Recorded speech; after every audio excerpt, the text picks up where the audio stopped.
tonight, the AfD leader Alice Weidel says her party is now ready for government. The election winner, Friedrich Merz, says any coalition government that he forms will not involve the AfD. So wird es ab morgen nicht weitergehen.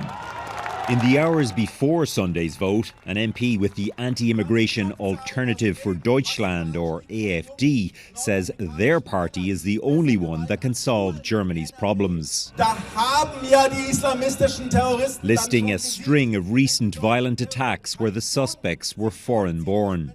We are talking about extremists and criminals who should not stay in our country. Ronald Glaser expects to be among the new wave of AfD lawmakers in the Bundestag, but who know they won't be in government because of the so-called firewall, a pact between all other parties to keep the far right out of power in Germany. We represent millions of German voters, and we cannot be excluded from the process of building up a government.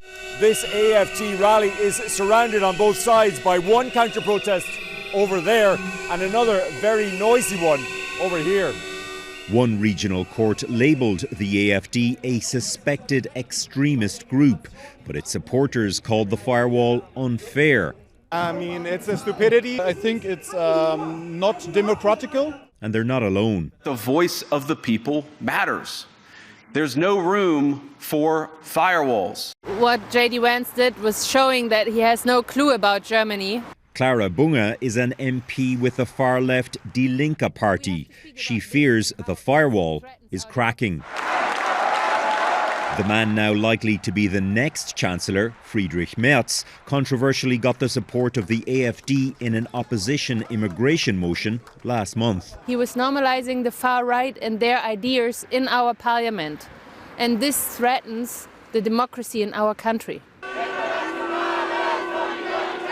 The firewall, called both a protector of democracy Make Meinungsfreiheit great again. and a threat to democracy.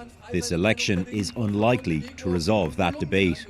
Merz says he hopes to form a government by Easter. It is likely he will team up with the Social Democrats of outgoing Chancellor Olaf Scholz.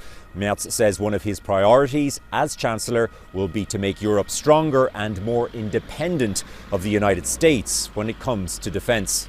Redmond Shannon, Global News, Berlin.